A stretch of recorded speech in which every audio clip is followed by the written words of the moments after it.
All right, and here we go.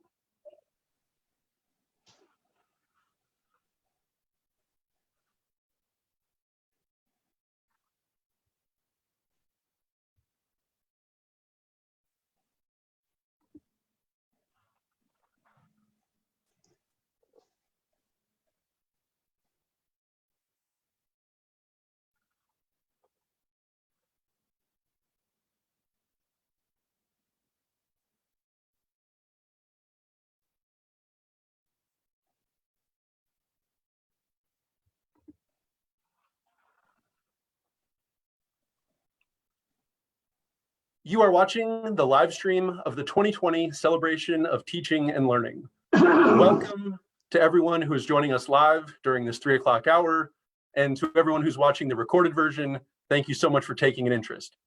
My name is John Moore. I'm here on behalf of the University Communications and Marketing team. My role here is to help facilitate this experience. The real stars of the show, as you know, are Dr. Williams and Dr. Amy Murdoch.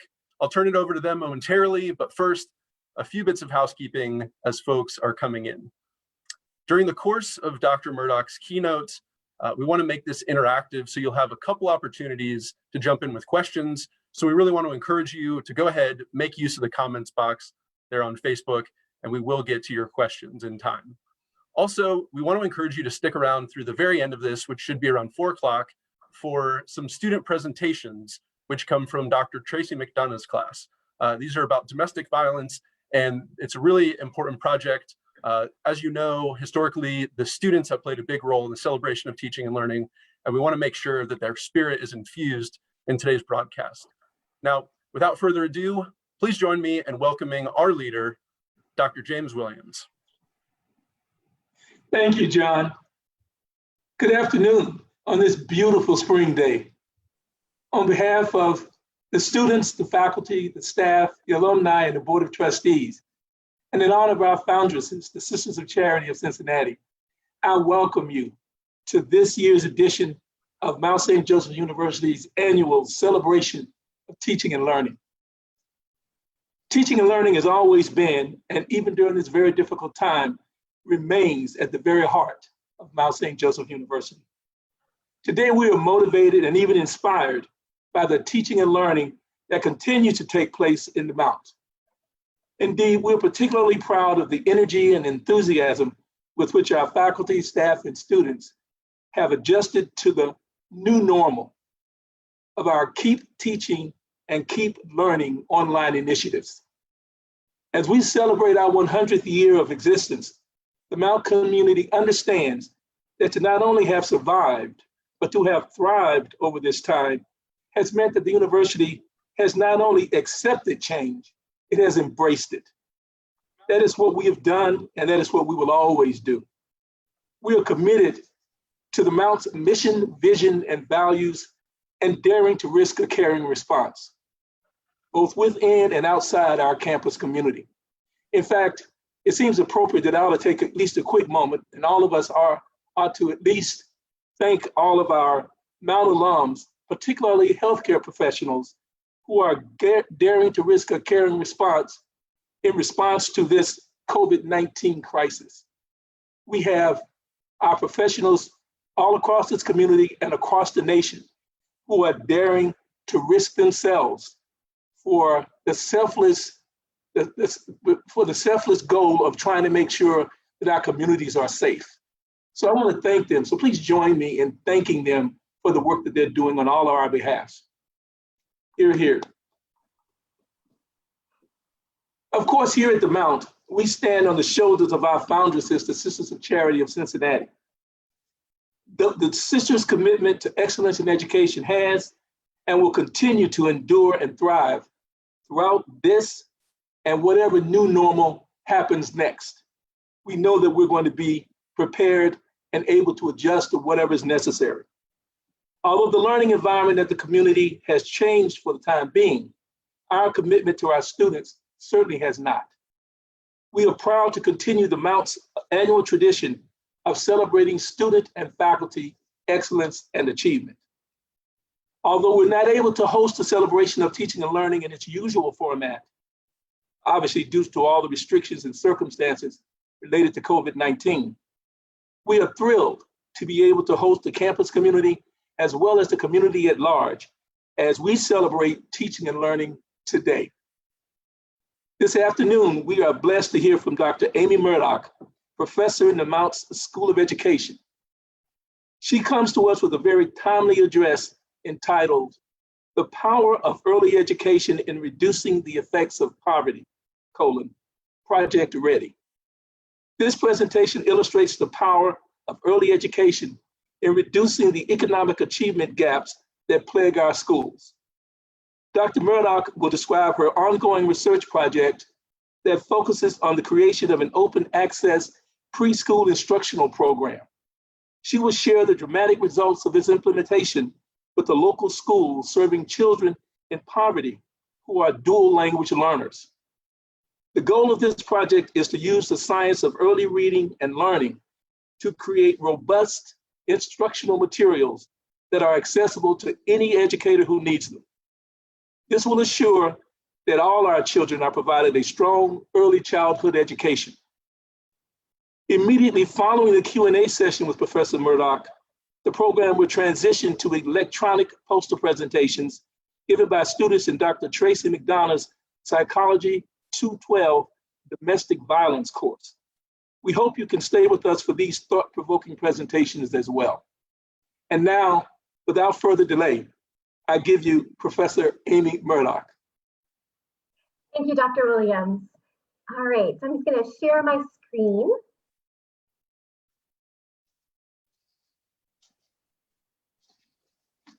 All right, can you see my screen okay, John? Great, thanks. So happy to be here. Thank you for your time and your interest in this topic and the celebration of teaching and learning. As Dr. Williams said, I am a professor in the School of Education, and specifically, I am the Reading Science Program Director. And this is a graduate program for teachers. So in addition to our healthcare providers, I just want to give a shout out to all the teachers who I know are working super hard right now in a challenging situation to help their students and kind of continue on even when their students don't have access to technology and all of the things that many of us do. So today I want to talk about the power of education and specifically about the power of early education. And there's kind of three main points that I want to weave through my presentation today. The first is that education is a vehicle for social justice, always has been. And it's a really powerful one that we can utilize during our challenging times. I also want to talk about applying the science of reading and the science of learning to education to make it powerful. And then I will talk about Project Ready, as Dr. Williams introduced it. This is our project here at the Mount in the School of Education, where we are looking at applying the science of reading to really affect social justice in our schools by providing young children a powerful start in education.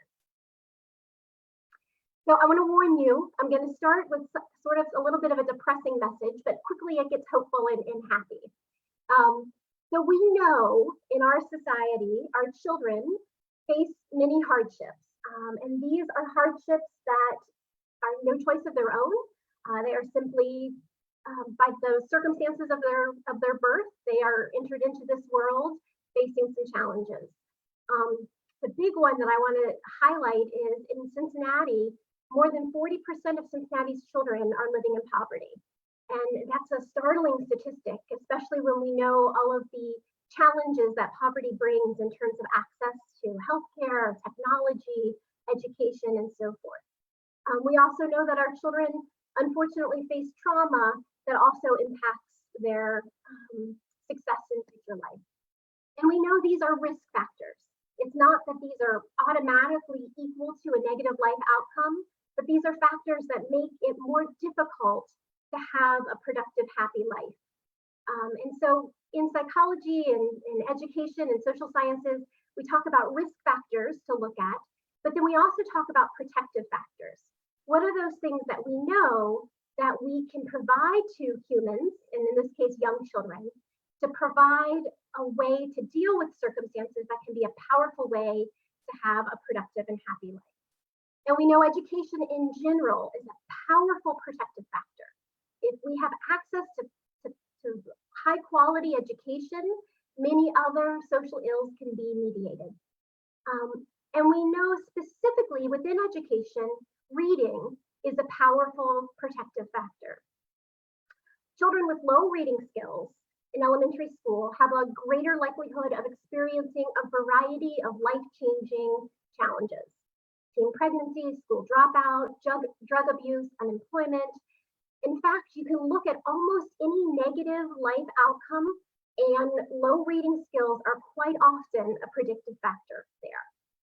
Unfortunately, our prison system and our juvenile delinquency centers are full of humans that have had difficulty learning to read. We think of reading, though, as a keystone behavior. And again, in social sciences, we talk about a keystone behavior as being a behavior that if it changes, if it has a positive impact, then a variety of other challenges also are reduced.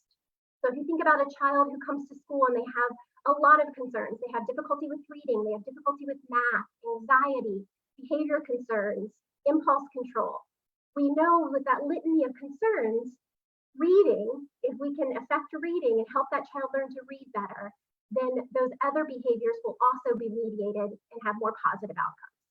So reading is a really powerful behavior that, one, is a really powerful protective behavior, and also is one that we have control over in an educational system.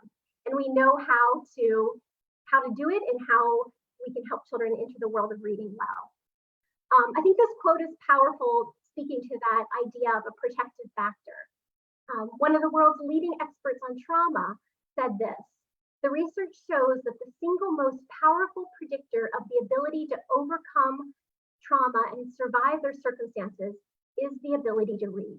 Again, it speaks to that idea of reading being a keystone behavior that can be a powerful protective factor.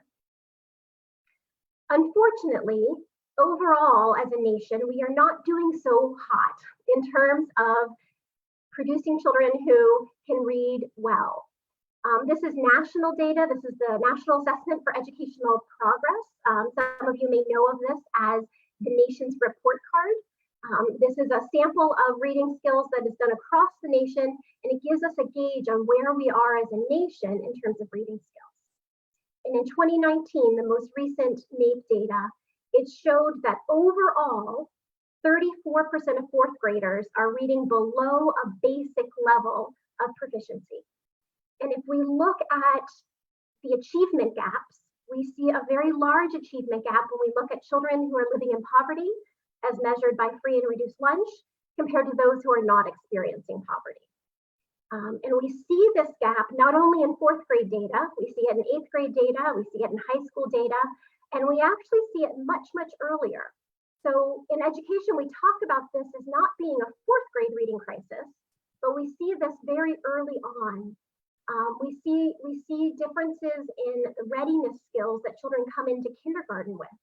And we see differences as early as age 2, 3, and 4 in terms of language skills that we know are the foundation for later reading and academic skills.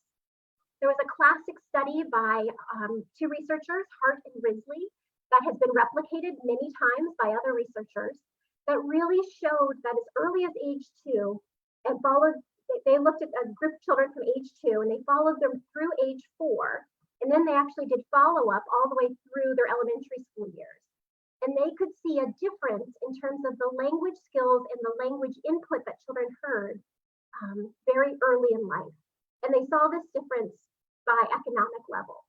So children living in a low SES or low economic status had heard significantly less words by the time they were age 4 than children in middle class and upper middle class cohorts. So there's been a lot of research on this, what we call the readiness gap. So that achievement gap that we see early on in life, early childhood. We know that reading is a language-based skill. And we know that these reading difficulties begin early in life. And unfortunately, unless we intervene, these reading difficulties are just devastatingly stable across a child's school career. So really that early literacy and language experience set the foundation for either success or reading challenge. Another really classic research study was done by Connie Jewell. She and her team followed children from 1st through 4th grade and found that the probability of a child being a low reader at the end of 1st grade compared to where they would be at the end of 4th grade was 0.88, which is an almost perfect probability. So that meaning if you leave 1st grade with low reading skills, those challenges are going to be continued throughout your educational career. But the good news is that we know that a key factor in terms of changing reading outcomes is education. This is something that is more powerful. Instruction as a variable is more powerful than economic status, than IQ, than poverty. It is an extremely powerful variable. And luckily, it's a variable that we know a lot about. Reading is a highly researched area, not just in education, but also in cognitive psychology. Neuroscientists have done a lot of work. In fact, it is one of the oldest topics in experimental psychology and one of the most highly researched areas of any behavior in human behavior. So we know a great deal about how reading develops, what happens in the brain as we read, and even better, we know how to change those reading outcomes. There is a ton of scientific research that tells us not just what it looks like cognitively and in our brains, but also how we change brains through instruction.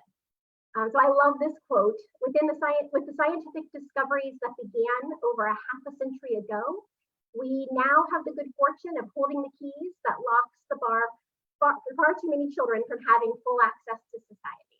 So it's time that we make sure everybody is applying the science of reading to education, because there is a plethora of research that helps guide our instruction and helps make sure that we know we're doing the crucial things that will produce strong readers.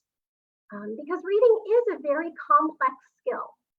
It is a very complex behavior, and it's not one thing and you're a good reader. There are many things that are involved in creating a strong reading brain, and we can look to the science to help us know what to do. And it's really our job as reading educators to make sure our teachers at the higher education level are prepared and know how to teach the science of reading, and that our schools are implementing the findings from science into their classrooms. Because when they do, we know that there's lots of good outcomes that happen. Dr. Heckman is an economic professor at the University of Chicago, and he has done a lot of work on analyzing outcomes, looking at kind of the cost-benefit analysis of investing in early childhood and what that means for later economic outcomes. And of course, these economic outcomes that are listed here are also human outcomes.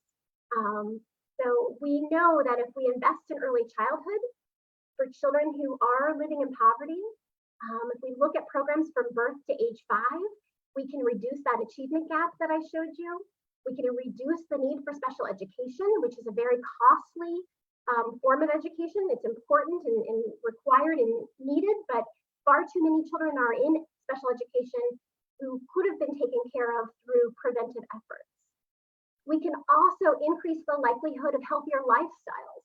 When we invest in early childhood, we also produce humans that are better able to take care of themselves and understand how to be a more productive and happier person. So things in healthcare are affected by early education. We also see lower crime rates, lower need for prison beds, and a reduced overall social costs. So not only is there a human need, which is what we often focus on in education, but there's also an economic benefit for doing this. Kind of that old saying, an ounce of prevention is worth a pound of cure. So start early and set children up correctly from the beginning, and we won't have as many challenges as we face now. So that's kind of both the promise and the challenge of early education. So the promise is, we know when we've looked at this through research, we can produce these nice outcomes, and these outcomes have lasting effects on our society as a whole, and on those children as individuals. But the challenge, however, is we don't see the science of reading being implemented in our early childhood settings as much as we want, and we don't see it in our elementary settings. So we're really working hard to try to change that and make sure we're able to impact those school settings. One of the challenges is that few preschool curriculums reflect the science of reading. And so teachers are being given curriculum materials that aren't helping them really provide that instruction that's known to have the highest impact for students. And the few that do exist are often very expensive and cost prohibitive for many preschools, because often preschools don't have the same funding sources as elementary schools. And so access to quality curriculum is a challenge. And we know we need to support our teachers in understanding not just giving them good curriculum, but making sure they understand the why behind it. And they understand that science of reading, how those reading brains are built, how we make sure children have access to those things that are going to be propellers of their growth and development. So that's kind of what led us as the School of Education to do Project Ready. And our purpose here for Project Ready was we wanted to narrow that achievement gap. We wanted children living in poverty to have access to those high quality instructional strategies that are going to propel their growth and development. And so our goal was to collaboratively create an easy to use research-based early learning curriculum that focuses on what the science of reading has really shown us to be effective. And this is key language skills, key early literacy skills, and the building of content knowledge. So I'm going to now kind of talk through Project Ready, which is the research project that is ongoing, was implemented last year. But John, I don't know if this is a good point to stop and see if there's any kind of questions that I could address at this point, or if I should keep going. I mean, no questions yet, but I can say that you've got a number of fans out there. This is such great and such inspiring work, right in line with the Mount's mission. And so please keep going. This is wonderful. What I find when I do this talk, there's usually more questions at the end after you kind of hear the spiel, but I'll make sure to stop a couple times. So first of all, I want to acknowledge my fabulous team that worked with me on this project. Particularly Rosie Warburg, who was my co-creator of the curriculum. She acted as the early literacy specialist last year on the project.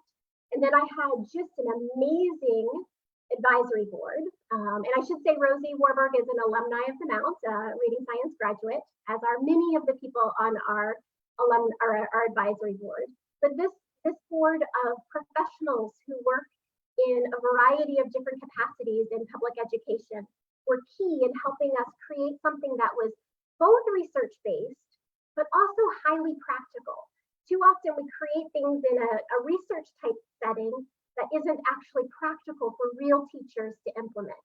And so our goal was to really translate that research into actionable instructional steps that are doable in the messy, lovely, wonderful, preschool classrooms that we got to work in. The other thing I want to acknowledge is we were fortunate enough to get a couple grants that really helped make this work possible. The Greater Cincinnati Foundation, SC Ministries, and then Mount St. Joseph University granted me a sabbatical so I could dedicate my work life to this project last year, which was really crucial in bringing it all together. So as I said briefly, we know a great deal about reading in general, and we know a great deal about preschool. There has been a great body of research that has outlined many things about how children learn in general, and then also how children learn reading and what are the key skills that are involved and what are the key instructional practices that we need to do targeting those skills. There was a wonderful literature review, the National Early Literacy Panel, that was put together in 2009. That was a really wonderful meta-analysis of the research, and then it has continued since that time period as well. But we know from the science the key skills that go into developing a strong reader. And if you are a Mount St. Joseph education major or a reading science graduate, you know this diagram well. This is the science of reading, kind of our picture of how reading develops and the key skills that are needed, that we need to target and think about instructionally to create a strong reader. And this was a model developed by Hollis Scarborough that has continued to be validated to be a strong model in terms of, again, what are the key things we need to make sure children are learning in order to become strong readers, kind of our roadmap. So when we talk about young children in preschool I'm talking about 3-year-olds and 4-year-olds, there are some key areas that we want to make sure we are instructing. First of all is knowledge, content knowledge, making sure children have access to content knowledge, especially children living in poverty where they don't have the same experiences as many middle class or upper middle class children. School should be the place where they learn about the planets and the moon and the plants and trees and all that wonderful things in their world. As we're doing that, also building vocabulary, oral language skills. As I said, reading is a language-based skill, which begins with our development of language skills, so oral language as well as listening comprehension. And then some foundational skills around phonological awareness, which I'll talk more about in a minute, print skills and letters. And then the other thing we're doing in early childhood is we're really helping children see that books are a way to enter our world and to understand our world, are a source of enjoyment, and is something that they want to be a part of. So a real love of books and reading. So here's what we did. So I'm going to kind of tell you a little bit about what we did and show you the results. And then I'll talk a little bit more specifically about the components of what we created. So we did set this up as a research project. So we implemented the project at one school, and then we had 2 schools that acted as comparisons or control groups, if you think about research. At the one school, we worked with a 3-year-old classroom and a 4-year-old classroom across 16 weeks, so a relatively short amount of time. We used an assessment called the PELI, which stands for the Preschool Early Literacy Indicators. This is a standardized assessment that is research-based and technically adequate for its purpose. It is lovely that it is developmentally appropriate so that it's easy to give to a squirmy 3-year-old. It's in a storybook format, so you sit and read a story to a child, and then there's diagnostic questions that you ask very specifically as you go through it. There's a number of subtests that this assessment instrument produces: letter names, oral language, vocabulary, listening comprehension, and phonological awareness. And then those are all put together in a composite score, which is our strongest overall indicator of where that child is in terms of their language and literacy skills. So as I said, we worked with one school, and then we compared our results to 2 other schools. So the school that we worked with had 100% of children living in poverty as measured by their status on free and reduced lunch. We had a large population, 60% of our students were dual language learners. They, for the most part, were immigrants from Guatemala. And we had a 3-year-old classroom and a 4-year-old classroom. Our other 2 schools also had a 3-year-old classroom and at least 1 4-year-old. One of our schools had 2 4-year-old classrooms. And one of our schools was a matched control, meaning their comparison group, that school was very similar in demographics to our implementation school. So they also had all of their children on free and reduced lunch. They had 45% of their children were dual language learners. And then, kind of like the Hart and Risley research, we wanted to see if we were closing that achievement gap. So we wanted to have a comparison school that was also a middle class or an upper middle class school. So we had a middle class, upper middle class school that we called the Advantage Control. And that was a school that didn't have any children on free and reduced lunch. They didn't have any dual language learners. All of their children were Caucasian at this school. And they were our comparison school. The interesting thing about this data is all of these schools were very close in proximity to each other. They were all within about 5 miles of each other. So I think that's just an interesting kind of demographic thing in cities that we see. So I want to first share with you the results from the pre-test. So this is before we did anything. We just wanted to look at our data and say, were we seeing those achievement gaps that the research tells us about? So on the left side of my screen right here, this is the 3-year-old data. And you can remember these color codes because they will stay throughout my graphs. The blue and the red are our 2 low-income schools. The blue is our implementation school and the red is our matched control. And then the green is the middle class or upper middle class school. So you can see with the 3-year-olds, and then on the right are the 4-year-olds. Before we did anything, just at the pre-test, we saw these large gaps between children living in poverty and those who are not living in poverty. The children who were not living in poverty were above the goal for the year, and the children who were living in poverty were significantly below the goal. So it was interesting when I presented this data to my advisory board as we were getting started to implement things. All of us kind of did a gasp. Even though we know it and we've seen the research, it's another thing to see it in your own, in your own city. So we definitely saw the achievement gap that has been reported in the research. So then we set out to implement Project Ready. As I said, it was across 16 weeks. It was between 60 and 90 minutes of instructional time each day. It was classroom-based. So the teachers implemented things. Myself and my colleague, Rosie Warburg, we were there to help as well. And then we did professional development and coaching with the teachers.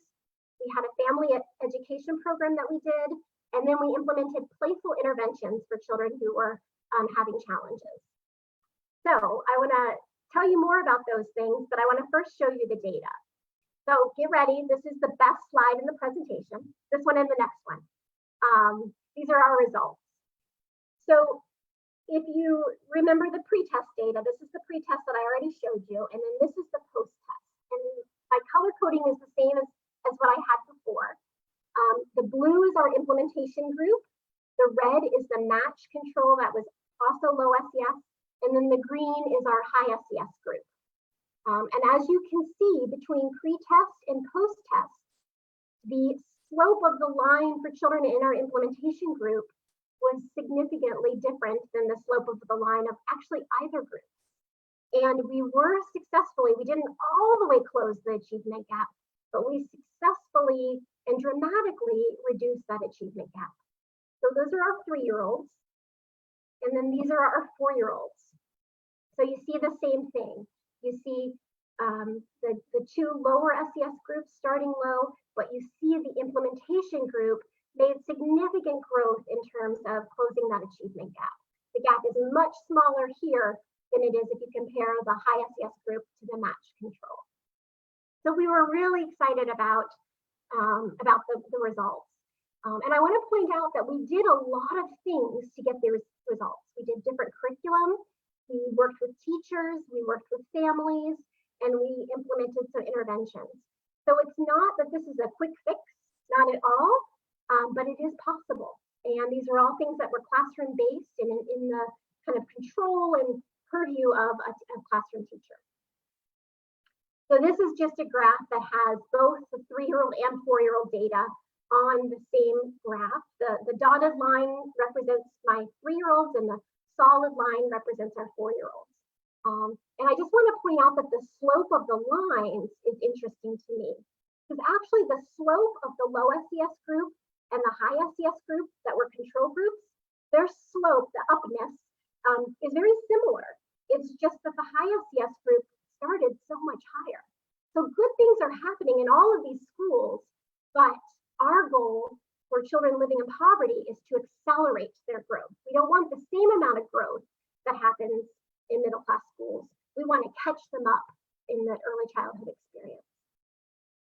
So another way to look at this data is looking at the risk status for students. So PELI, as I said, is a standardized assessment. It is highly predictive of later reading outcomes, and they have a risk status that helps us know, are you on track for later reading outcomes being positive, or are you at risk?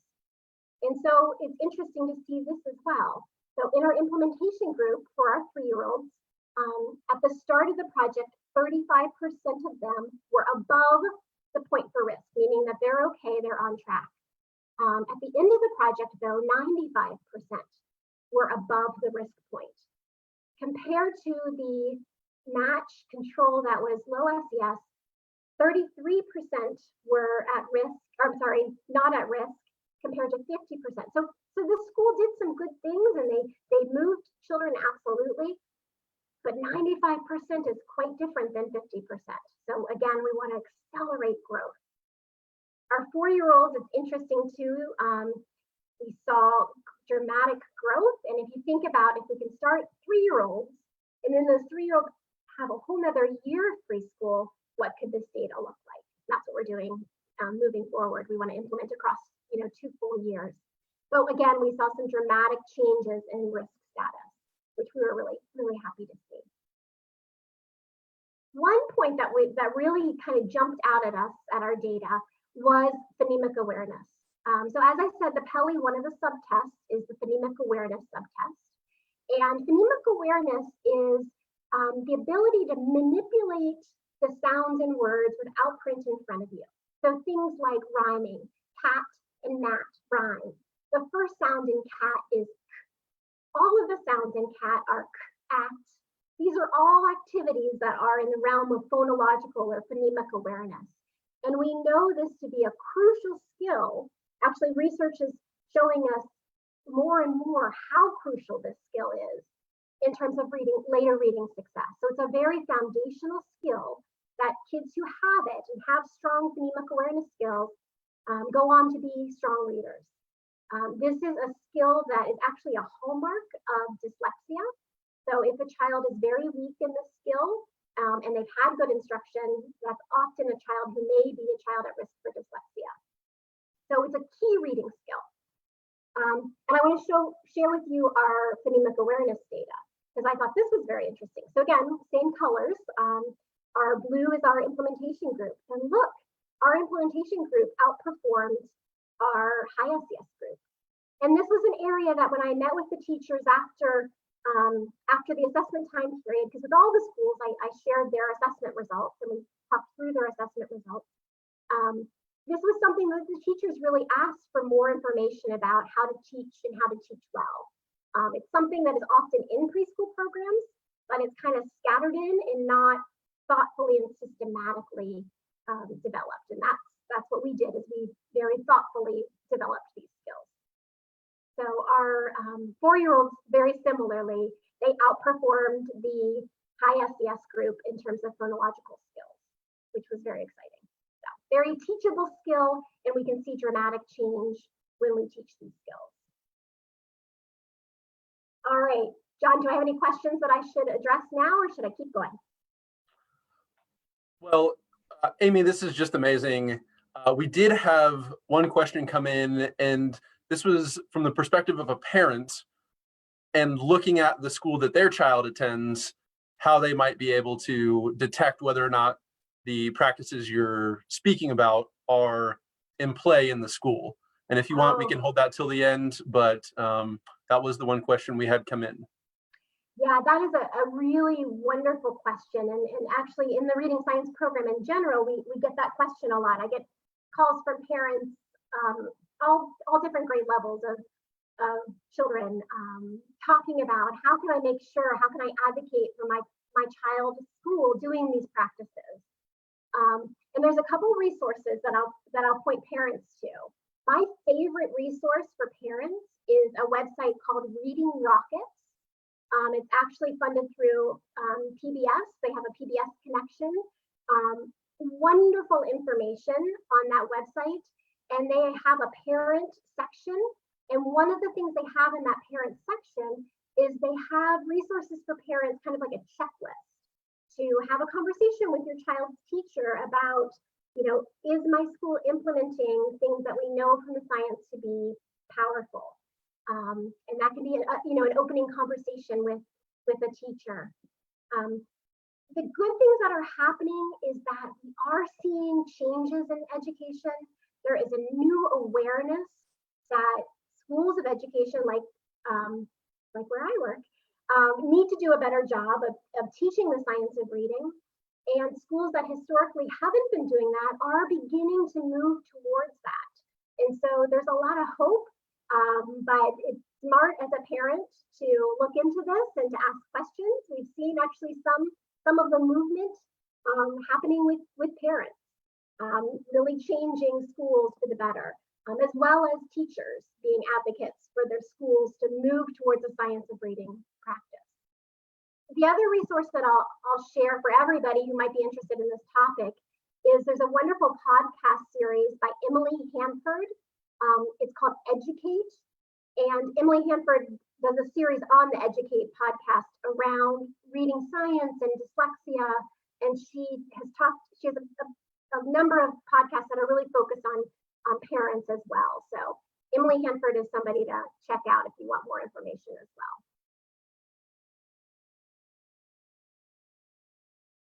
All right, so I'll keep going, but John, definitely jump in if there's something that might be helpful for me to address. So with Project Ready, so we got these great results. As I said, it wasn't just one little thing that we did and bam, everybody's reading skills went up. It was a very comprehensive and thoughtful kind of work. In fact, I joked with the teachers who I've since become great friends with who implemented this. I really went in and asked them to completely do everything different. And they were very trusting. And they told me later they were a little skeptical at first, but trusting enough to try something new. And it paid off. But we really did things very differently. So I want to emphasize that it isn't just one little thing and bam, things are great. It's really a comprehensive approach because, as I said, reading is a complex behavior. And if we want to build a strong reading brain, we need to do lots of pieces to make it happen. So we had 4 big components, and I'm not going to, of course, have time to go into depth about this, but I'm just going to real briefly give you some highlights of the 4 components. First of all was the curriculum. That's probably the biggest component. We wrote a new curriculum, and we wanted to make it available for free. So I will share our website. Everything that we created is available for free so that teachers can implement it in their schools. Back to the parent, if you're a parent of a preschooler, we've had lots of homeschoolers contact us and say they're implementing it in preschool with their homeschool children. So we rewrote a curriculum. We also created professional development and coaching that we worked with the teachers to help the teachers learn the science of learning and reading. And again, not just here's the curriculum, but why we're doing these components within the curriculum. We also did a home component that we want to do even more with. And then, as I said, playful interventions. So even with really strong curriculum, we know there are some children who struggle. Reading is hard. They may end up being somebody who has a reading disability even. And for children who do have significant reading concerns, we know that early intervention can seriously remediate and lessen the impact of a reading disability. So we wanted to put additional supports in for children for whom reading was uniquely challenging. And that's another area we want to do more on as well. So here's our website. It's also at the end. As I said, everything we developed, we are making available for free. And this is an ongoing project. So we are adding to this, and we're actually seeking funding right now to create online professional development modules and additional units. And so hopefully if we get some additional funding, we'll be able to really make this website even more helpful to educators and parents who might be looking for materials to use. So the biggest component, as I said, was the curriculum. And one of the unique things about this curriculum was that it was theme-based. So we wanted to teach knowledge through our curriculum, as well as those language and literacy skills.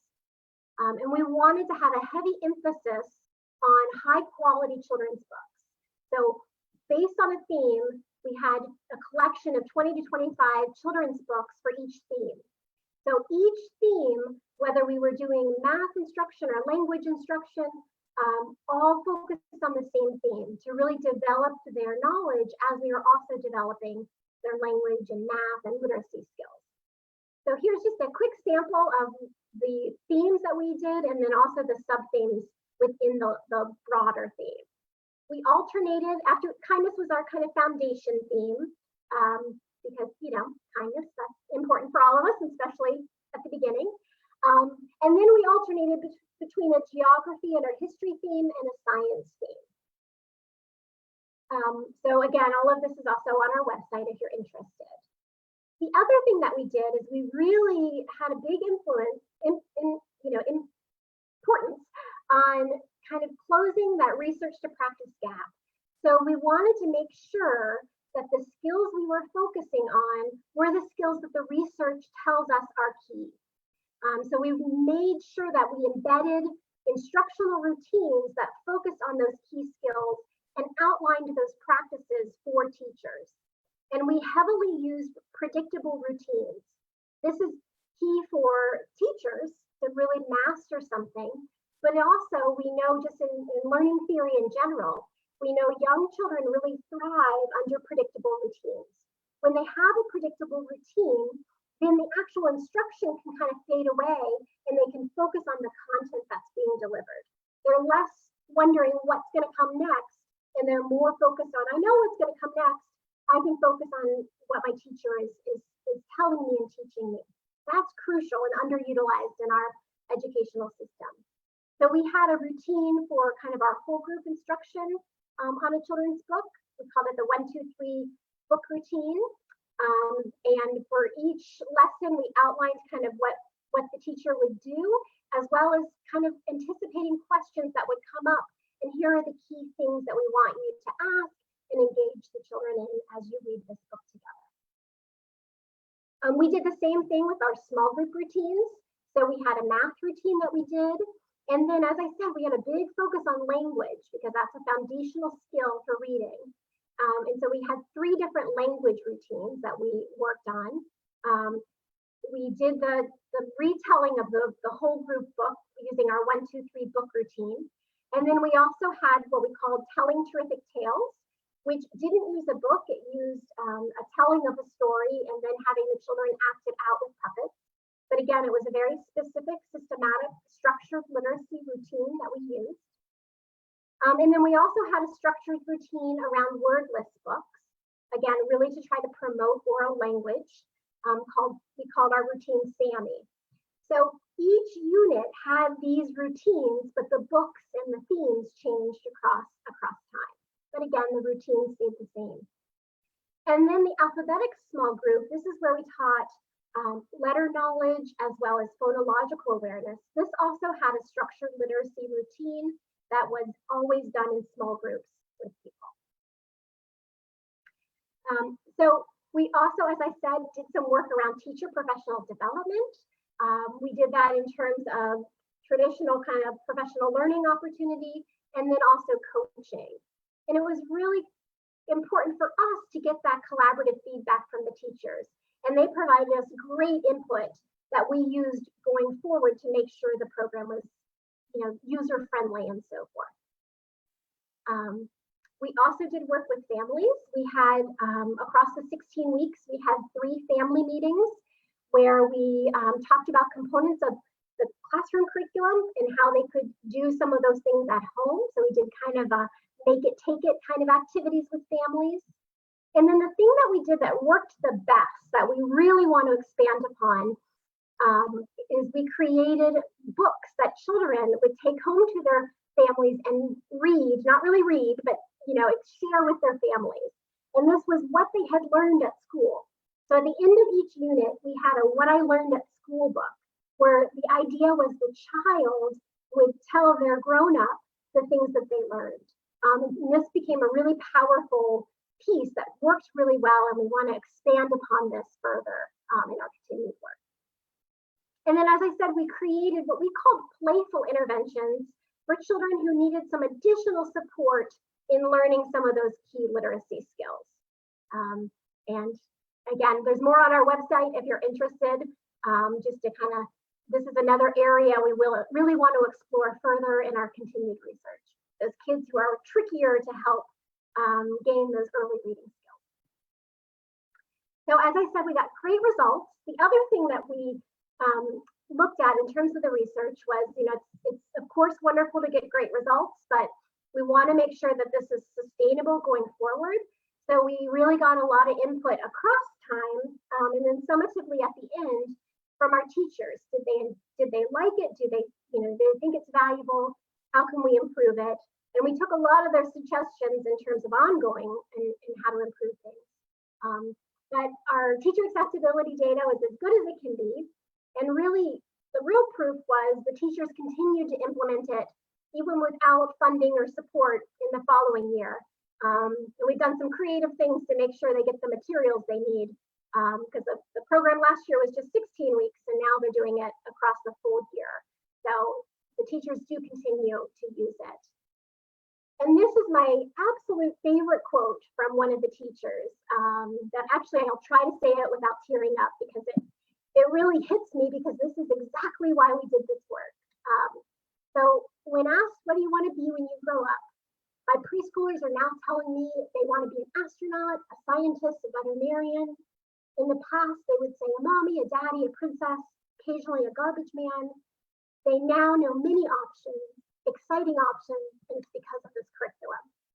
And that's really what it's all about, right? Education is about providing opportunities for everybody, regardless of what you're born into, and making sure that you see the pathway to whatever you want to be. And you can't be that if you never see it or never know what it is. So we were really excited with the outcomes and how the teachers and families felt about the program. What we're working on now is we're working on expanding it. We've continued to create units. My colleague Rosie and I are writing units as you speak. Rosie's working on it probably right now to build out those other units. My colleague, Dr. Beth Corbo, and I are working on adding some pre-writing, stronger pre-writing strand. As I said, we want to really beef up that family component. We found some things that worked well, and we're thinking now, especially in our current environment, how can we provide activities for families when there isn't school and they might not have access to technology? How might we still be able to provide them opportunities to work with their students? And as I said, we really want to build out our website so we can share it and provide that professional development as well as the curriculum materials. So that's our website. And then I have time now at the end. I have a little bit of time if there's questions that I can answer about Project Ready. Amy, bravo, amazing work to you and everyone in the School of Education. You can't see it, but the Facebook stream just looked like the 4th of July with hearts and likes and wows. And I'm, even a little emotional just, here at the end. So thank you for everything that you do. A couple of questions that we did have come in as you predicted. This one comes from Kathy. She says, if the skills you taught your implementation group are not reinforced with them from now on, will the kids lose those skills dramatically, or will they retain a portion of them? Oh, that's such a great question. And that's, one of the things from the early education research that we see and we talk about is, early education is not a one and done. It really does need to continue with good instruction into elementary school. And so this is the first step, right? We want to make sure those kids come in at a strong spot so that they can access the great instruction that the elementary school teacher is able to provide. One of the things that's overwhelming in many schools serving children living in poverty, and I worked in Cincinnati public schools for many years, and we would have at the beginning of kindergarten, every single child at risk for reading problems. And that is a very challenging reality for a kindergarten teacher to face. Now they do great work and they can, you can absolutely change those outcomes. So the first step is getting, sending them to kindergarten ready to go and having strong skills. The next step is now that formal reading instruction. So we aren't teaching anybody to read in preschool. We're getting them ready. We're preparing their brains. We're preparing their skill sets so that they can really benefit from that fabulous kindergarten instruction. but we got to make sure that kindergarten instruction is fabulous. So absolutely, this is just the beginning of the story, but we want to start with a happy beginning, because we know if we can start on a happy beginning, the likelihood of the trajectory being more positive is much more doable, achievable. But yes, absolutely. I'm actually involved in another project where we're looking at preschool through first grade, and we're actually looking at trying to understand children who do have characteristics of dyslexia, and how do we help them early on to provide them the skills they need, and then also to make sure that they're set, throughout their educational career. And that's exactly what we're looking at. Is we can't even understand who has dyslexia if we don't have a strong start for children, because so many children who are labeled with a disability are actually a child that just didn't have the opportunity to gain the skills they need. So the first step is to make sure we have those good things in place, and then we can better understand those children who have true and significant reading concerns that need specialized instructional support. So yeah. So Amy, with the reading and literacy crisis in the country, when the state scores come out, a lot of them from 5 years ago or from a couple of years ago were decreasing. What is the vision for the impact that this transition to reading science could have nationwide? I think it could be an extremely positive impact. Unfortunately, what we see in too many schools, and research has unfortunately bared this out, is that teachers weren't trained in the science of reading. And so they're not implementing the most powerful instruction that they could be. And this always affects the more vulnerable populations to the strongest degree. And so, if we are able to provide teachers the support and resources they need through their teacher education programs, through their professional development in their districts, then we could change reading outcomes absolutely for our nation. I have no doubt that we could do that, because we've seen it done, and it just takes that concerted effort to do it, and there is positive change happening. And this is the first time in my career that I have seen a real movement towards the science of reading. It used to be kind of a dirty word, you were the reading science person, you had to go sit over there, didn't want to talk with you. But now it's much more, oh, what is that, and how can I learn it? And in Ohio, we are really lucky. Our Ohio Department of Education has embraced the science of reading, and there are fabulous literacy leaders that I have the privilege to work with, a couple of them, that get it and are doing really amazing things. We have an Ohio Literacy Project where they're training current teachers on the science of reading through a professional development series called Letters. And then there's also higher education work happening across Ohio, not just at Mount St. Joseph, but really across Ohio to try to influence teaching of teachers, so schools of education, to help their professors teach the science of reading. So, I'm very hopeful that change is happening. Well, I know that I speak on behalf of everyone that we're so grateful for the work you're doing, just as members of society, but especially proud as colleagues to really advocate for your work, help share this message, and help reach ever more people. This is indeed a reason to celebrate teaching and learning, and we're so grateful for your presentation, Amy. Bravo. Thank you. Well, thank you for your attention and for your time, and I hope everybody stays safe and healthy. Excellent. Well, I will transition us now to the other portion of the program, which is the celebration of some of our student work. Thanks to Dr. Tracy McDonough and her Psychology 212 class, we have a series of videos that we're going to show you now that speak to an issue of domestic violence. Coming up, I believe next week, is Domestic Violence Awareness. And we just want to take a second now to turn this over to the Psych 212 students.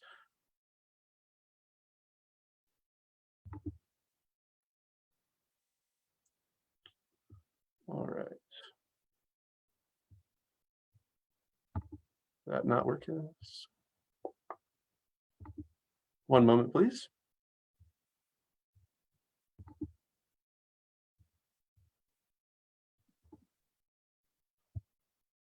All right, I'm going to do my best here with the volume. If anybody has issues hearing it, please speak up in the comments. Hi, my name is Dr. Tracy McDonough, and I teach Psych 212 domestic violence. According to the National Coalition Against Domestic Violence, 1 in 4 women and 1 in 9 men experience severe interpersonal violence.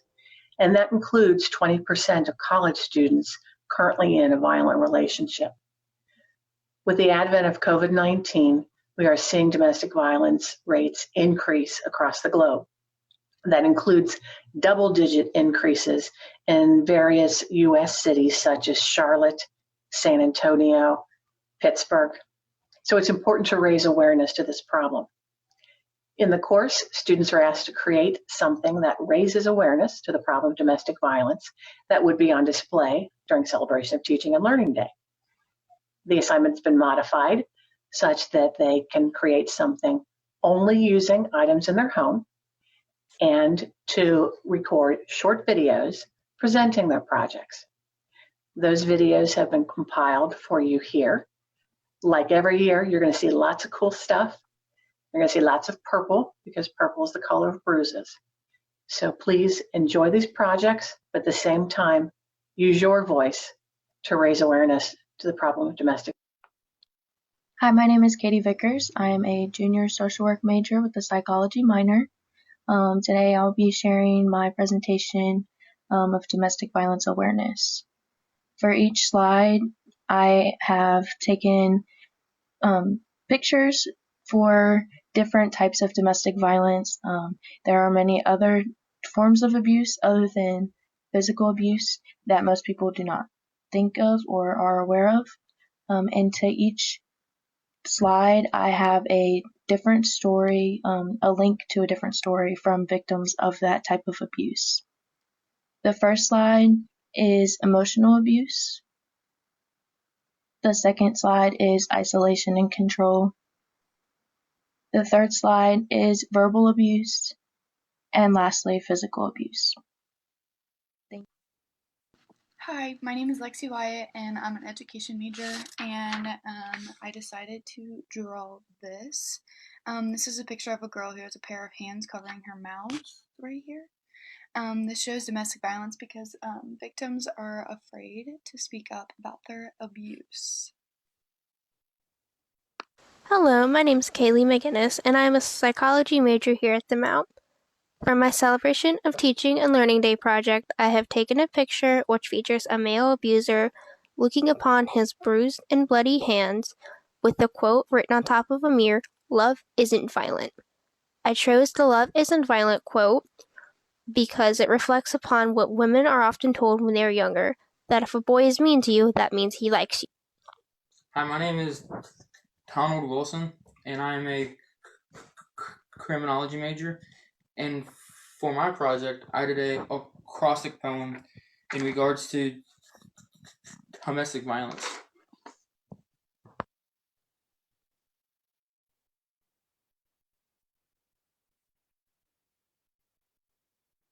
My name is Anna Schuster and I'm a nursing major. I made a pillow for this project and I used words that I thought described domestic violence, and I chose the color purple because that's the color for domestic violence. And here's the back.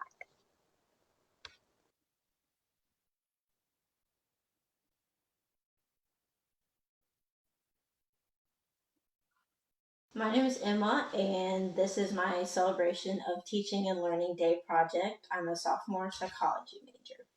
I put together kind of a victim's toolbox. It's full of information on different programs that they can use to help. Some of them that I have highlighted are Title IX, the Clery Act, and the SAVE Act, because 32% of college students report experiencing interpersonal violence and domestic violence.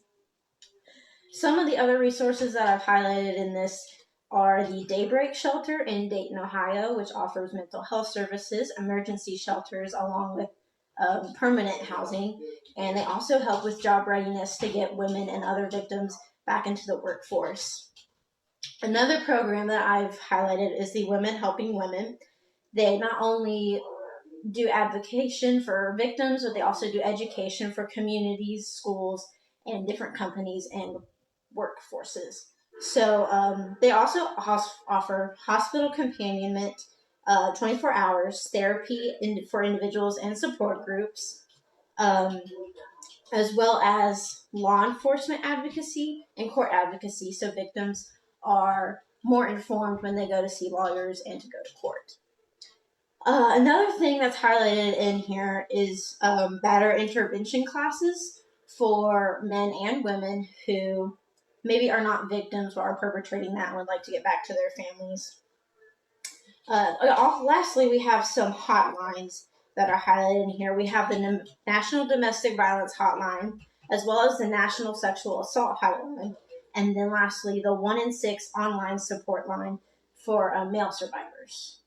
And there are pamphlets in here for all of those different services. And Hi, so my name's Elma Aguilar, and I'm a social work major, and I'm a sophomore. And for my project, I decided to do a painting, and this is my painting. It is a heart that's a little beat up, and I included some real stitching, and I included the names of some survivors around the border.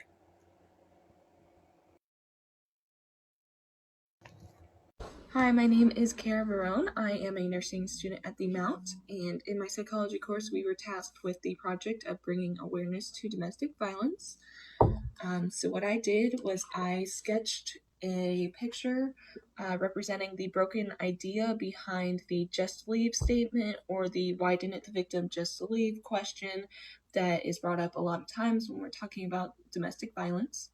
So what I did is I used a light bulb to represent the idea, and then it's broken, and then I filled it with some of the reasons behind victims staying in the relationships, including not wanting to involve law enforcement because they don't want to cause problems later on if they decide to actually stay in the relationship, a knife showing just threats that abusers can make towards their victims to keep them in the relationship, whether they threaten themselves or they threaten the victim if they try to leave. Then I have a savings jar in the center that shows that not every person has the resources or the money to be able to leave their relationship. Then I have some toys down here that represent children in the relationship that the victim is trying to keep both parents present in their life. Then I have a pamphlet down here that asks, are you in an abusive relationship? A lot of times victims don't actually understand that they are in a domestically violent relationship, and they just think that the abuse is their fault or it is a normal thing in relationships. Then up here I have a textbook with the pages ripped out, just showing that when victims are trying to become independent, a lot of times abusers will destroy their efforts and try to keep them dependent of them, so they can't get up on their own 2 feet to leave and be independent. So yeah, this is the broken idea behind the just leave statement. Hi, my name is Michael Buchert, and I am a nursing major with a psychology minor here at the Mount, and I decided to do my project to show a different perspective to domestic violence by portraying a male as a victim. While it is a minority, it does happen, and I just wanted to bring a little bit of attention to it. Thank you. I'm Elizabeth Davis. I'm a psych major here at MSJ, and I created an altered book for my project.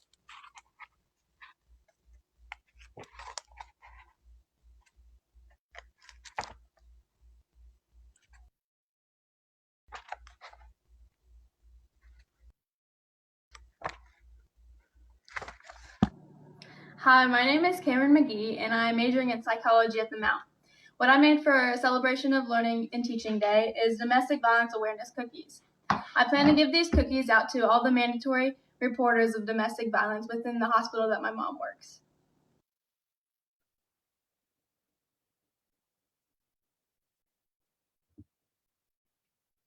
Wonderful. Well, thank you all who have stuck through to the end. Hopefully this has been a meaningful celebration of teaching and learning for you. And with that, we will wrap it up. Thanks so much.